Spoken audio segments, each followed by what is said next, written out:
Pensa num moderno ônibus elétrico, silencioso, ecológico, deslizando pela cidade. Agora uma pergunta. Onde você acha que ficam as baterias gigantes que movem esse monstro? Eu sempre imaginei que ficasse em nosso alho, sabe? Para baixar o centro de gravidade. Mas os documentos que a gente analisou para hoje mostram que, no Brasil, na grande maioria dos modelos, elas ficam lá em cima, no teto. E essa decisão de engenharia de colocar toneladas de baterias a mais de 4 metros de altura muda completamente o jogo da segurança. Na nossa conversa de hoje, a gente vai mergulhar fundo no que isso significa para o pessoal da manutenção. A nossa base aqui é um conjunto de documentos técnicos bem densos, sabe, que cruza as normas brasileiras, tipo a NR35 de trabalho em altura, com as melhores práticas de lugares como os Estados Unidos, Alemanha, França. É uma análise sobre a combinação de dois riscos que, assim, a gente já conhece bem: altura e alta tensão. Só que juntos eles criam um desafio totalmente novo. E a nossa missão aqui não é só, ler um manual de regras. A ideia é sacar a lógica por trás disso. A transição para a mobilidade elétrica é incrível, né? Mas ela exige que a segurança do trabalho evolua junto, na mesma velocidade, porque, assim, não adianta ter um ônibus que não polui se a pessoa que cuida dele corre um risco desproporcional.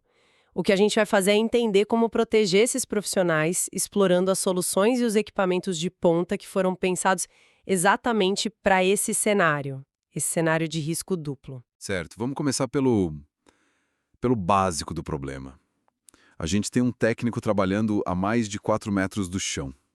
Só isso já classifica como trabalho em altura, já entram todas as regras. Mas ele não está num telhado qualquer. Ele está literalmente a centímetros de um sistema elétrico com tensões acima de 60 volts em corrente contínua, que já é alta tensão para o corpo humano. A minha primeira intuição, sabe, seria tratar um problema de cada vez. Primeiro garantir que ele não caia, depois que ele não tome um choque. Mas os documentos sugerem que essa abordagem separada é muito perigosa. Por quê? Então, e é aí que a coisa fica fascinante.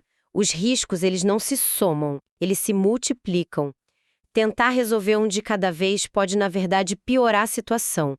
Pensa assim, o procedimento padrão antes de mexer na parte elétrica é o quê? Desenergizar o sistema. Certo, cortar energia. Ótimo. Isso diminui muito o risco de choque. Mas o técnico continua lá, a 4 metros de altura. O risco de queda fatal continua intacto. Agora vamos inverter. O foco é só a queda. A empresa dá um cinto de segurança padrão, um dos melhores, cheio de fivelas e argolas de metal. Se por um descuido esse cinto de metal encosta num ponto que ficou energizado, ele vira uma ponte perfeita para a eletricidade. O equipamento que deveria salvar o técnico da queda pode ser o que causa o choque, ou um arco voltaico devastador. Espera um pouco, quer dizer que um cinto de segurança padrão, top de linha para trabalho em altura, pode virar parte do problema? Ele poderia ser a causa de um acidente elétrico fatal? Isso é totalmente contraintuitivo. Exatamente. E é por isso que a experiência internacional, principalmente na União Europeia, Canadá, Reino Unido, eles já tratam o teto de ônibus elétrico como uma área de trabalho crítica. Exige uma abordagem de segurança integrada. Não dá para ter o cara da altura e o cara da elétrica trabalhando separados. O profissional e o equipamento dele precisam ser especialistas nos dois mundos ao mesmo tempo. É aqui que a análise fica realmente interessante. Os documentos falam muito de uma mudança de filosofia. A ideia não é só dar um equipamento para o técnico não se machucar se ele cair. É evitar a queda em primeiro lugar. Exato. É criar um ambiente onde a queda seja, na prática, impossível. O nome que eles dão para isso é hierarquia de controles. Parece técnico, mas a ideia é bem simples e poderosa. IA é uma ordem de preferência. Um guia para tomar a decisão mais segura. E ela sempre vai priorizar medidas de proteção coletiva. Coletiva, que protege todo mundo que está ali. Isso.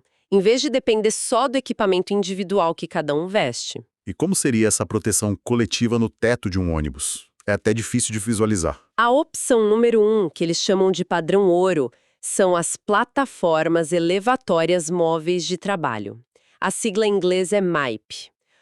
Imagina uma plataforma com guarda-corpo, tipo uma varanda segura, que sobe e fica do lado ou sobre a área de trabalho no teto.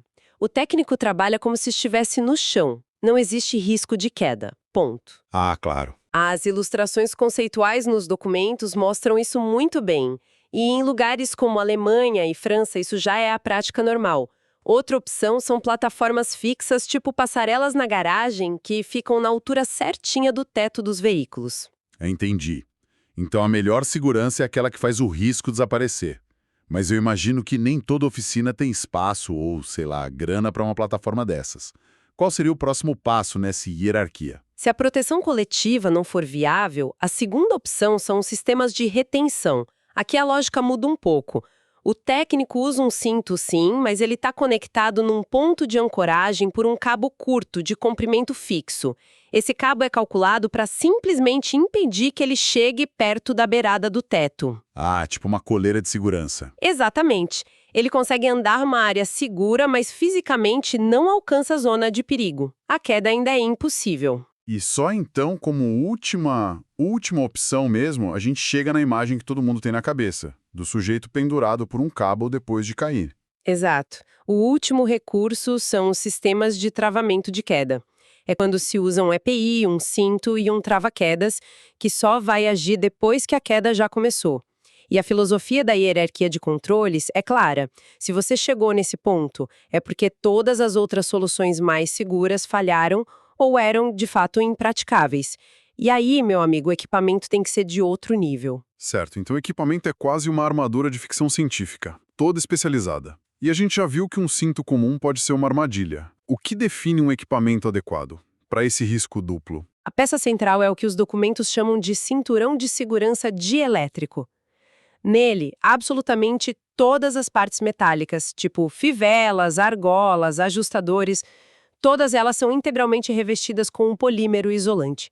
É como se cada peça de metal fosse encapada. Entendi. Para não conduzir eletricidade. Exato. A norma de referência para isso é a americana ASTM F887. O objetivo é garantir que o cinturão não vire um condutor em caso de contato acidental. Ok, o cinto é isolante. Mas e o cabo que conecta o cinto no ponto de ancoragem? O trava-quedas. Ele também precisa ser especial, imagino. Sim, e esse é um ponto muito crítico que os documentos destacam. A altura de queda livre no teto de um ônibus é pequena, talvez uns 2 metros até a lateral, 4 metros até o chão. Um trava-quedas retrátil comum desses de construção civil simplesmente não travaria a tempo. Não daria tempo. Não, o técnico bateria no chão ou na lateral do ônibus antes de o mecanismo ativar. Nossa, é uma diferença brutal. É como a diferença entre um airbag, que tem milissegundos para inflar, e um paraquedas, que precisa de centenas de metros para funcionar. O ambiente dita tecnologia. É um detalhe pequeno com uma consequência de vida ou morte. Perfeito. A analogia é perfeita. Por isso, a especificação é de um trava-quedas retrátil de ativação ultra curta. Ele tem que ser projetado para travar com uma queda de só 0,5 a 1 metro. E tem mais um detalhe. A maioria usa cabo de aço. Aqui, a preferência é por cabos de tecidos sintéticos de altíssima resistência, Dyneema, Kevlar. Por quê? 2 motivos. Primeiro, um cabo de aço balançando pode danificar a carcaça da bateria. E segundo, o mais óbvio, o aço é condutor. Um cabo sintético elimina esse risco. E a pergunta de $1 milhão. Onde se prende tudo isso? Porque os documentos são bem claros, né? Não dá para só prender o gancho em qualquer parte do ônibus. Correto. A lataria de um ônibus não foi feita para segurar o impacto da queda de uma pessoa. Os pontos de ancoragem precisam ser projetados e certificados para isso, seguindo normas como a brasileira ABNT NBR 16325 ou a europeia EN 795. Eles têm que suportar cargas de impacto enormes, de no mínimo 22,2 kN. Isso é. Mais de 2 toneladas de força. As ilustrações nos materiais mostram os tipos mais comuns: pontos fixos no teto ou sistemas de linha de vida horizontal. Certo. Então a melhor armadura do mundo é inútil se o soldado não souber usar. Isso me leva a pensar, como se treina alguém para um ambiente tão complexo? Os documentos falam sobre isso, né? Falam, com certeza. E eles fazem uma análise comparativa muito interessante entre os 2 sistemas de qualificação mais robustos da Europa, o alemão e o francês. E é fascinante ver as 2 abordagens para o mesmo problema. Ok. Pelo que entendi, o sistema alemão parece mais direto, mais didático. Já o francês, com esse B2XL, soa super específico, quase burocrático. Eu imagino que para uma empresa que opera em vários países, seja um pesadelo lidar com cada sistema. Existe um consenso sobre qual é o melhor? Essa é a pergunta-chave. A Alemanha, com a norma DGUV 290-093, criou um sistema em níveis que é muito fácil de entender. Nível 1, trabalhos gerais. Lavar o ônibus. Nível 2, o técnico pode desenergizar o sistema. E o nível 3S é o mais alto, para os especialistas que podem trabalhar no sistema energizado ou, o mais crítico, em baterias abertas. É uma escada de conhecimento, bem clara. Parece lógico. E o francês? Como funciona? A França, com a norma NFC 1851, tem uma abordagem mais focada na tarefa e na responsabilidade. A habilitação que nos interessa é essa, a B2XL. Cada letra e número significa algo. B2 é o responsável que supervisiona o trabalho. X é uma operação especial, não rotineira, como abrir a bateria. E L especifica que é em veículos. Então, o profissional B2XL não é só um técnico, ele é o supervisor de uma operação de altíssimo risco. É o único que pode, por exemplo, abrir um pack de baterias para mexer lá dentro. E a conclusão dos documentos? Qual sistema é melhor? Um ou outro? O interessante é que o material não escolhe um vencedor. Ele propõe uma abordagem híbrida, o que é bem inteligente. A sugestão é usar a estrutura de níveis alemã para o treinamento, porque é mais clara, mais fácil de escalar. Certo. E define zonas de segurança, exige permissões de trabalho formais, designa responsabilidades de forma muito clara. Então, basicamente treinar com a clareza alemã e executar com o rigor francês. Então, o que tudo isso significa, no final das contas? Juntando tudo que a gente conversou, a hierarquia de controles, os equipamentos super especializados, o treinamento rigoroso, parece que a gente está sempre correndo atrás do prejuízo, tentando consertar um problema de segurança que já veio com o veículo. Isso me leva a perguntar, a segurança não deveria começar lá atrás, na prancheta do engenheiro que projetou o ônibus? Exatamente, essa é a conclusão mais importante de toda a análise. A segurança reativa é boa, mas a segurança proativa, o que chamam de safety by design, é o futuro. E as regulamentações europeias mais modernas, como a ICE 1100 e o novo regulamento de baterias da UE, já vão nessa direção. Eles estão colocando a responsabilidade diretamente no colo dos fabricantes, dos OEMs. Mas isso não encarece o ônibus. Eu imagino que um fabricante, para competir, possa ver a segurança como um opcional.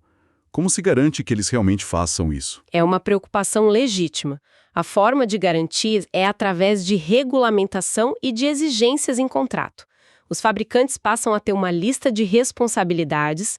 Primeiro, garantir acesso seguro. Isso significa que o teto do ônibus já tem que vir de fábrica, com superfícies antiderrapantes bem demarcadas, mostrando onde é seguro pisar. Parece básico, mas imagino que faça toda a diferença. Qual o segundo ponto? O segundo é a ancoragem. Em vez de empresa de ônibus ter que contratar um engenheiro para calcular e instalar os pontos, o fabricante já deve projetar o veículo com pontos estruturais reforçados e certificados, tanto para içar as baterias na hora da troca, quanto para a proteção do técnico. Isso elimina a adivinhação. Faz todo sentido. E a parte elétrica? Terceiro, a segurança elétrica integrada. Isso já é mais comum, mas precisa ser reforçado.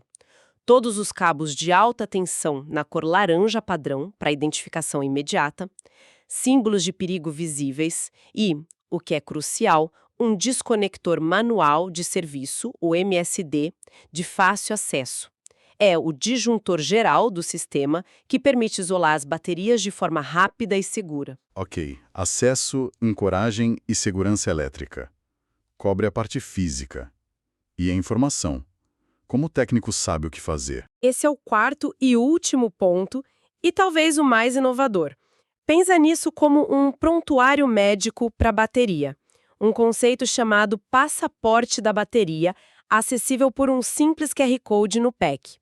Ele dá ao técnico acesso instantâneo à química da bateria, como desenergizar, o que fazer em caso de vazamento. Uau! É o fim da era de ter que procurar um manual de 300 páginas. Junto a isso vem a ficha de resgate, que mostra aos bombeiros onde cortar os cabos com segurança num acidente. E os documentos mencionam um jeito prático de exigir tudo isso. Uma cláusula técnica de segurança. Exato. É isso que amarra tudo. É um anexo que uma operadora de frota coloca no edital de compra dos ônibus. Nessa cláusula, ela especifica: eu só compro ônibus que já venham com piso antiderrapante, pontos de ancoragem certificados, passaporte da bateria via QR Code. Isso transfere a responsabilidade para quem tem o poder de resolver o problema na raiz, o fabricante, e transforma a segurança de um custo operacional em um pré-requisito de venda. Que jornada! Recapitulando então. A gente começou com um problema que parecia um 2, mas é um só. O risco duplo. Vimos a mudança de filosofia de remediar para prevenir, com a hierarquia de controles. Mergulhamos nos detalhes quase absurdos dos equipamentos, como um cinto que não conduz eletricidade e um trava-quedas que funciona como um airbag.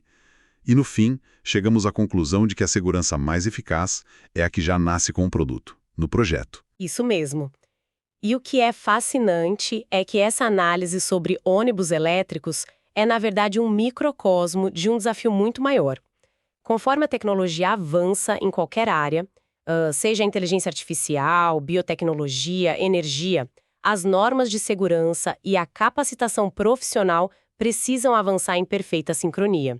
A segurança não pode ser vista como um freio para a inovação. Ela é um componente essencial da própria inovação. Uma tecnologia só é verdadeiramente avançada se for segura para quem a opera. Uma ótima maneira de sintetizar tudo. E para deixar quem nos ouve com uma pulga atrás da orelha, aqui vai uma reflexão final que os documentos não abordam, mas que se conecta com tudo isso. A nossa discussão focou intensamente na segurança física e elétrica do técnico. Mas, à medida que esses veículos se tornam cada vez mais conectados, controlados por software, surge uma nova fronteira de risco.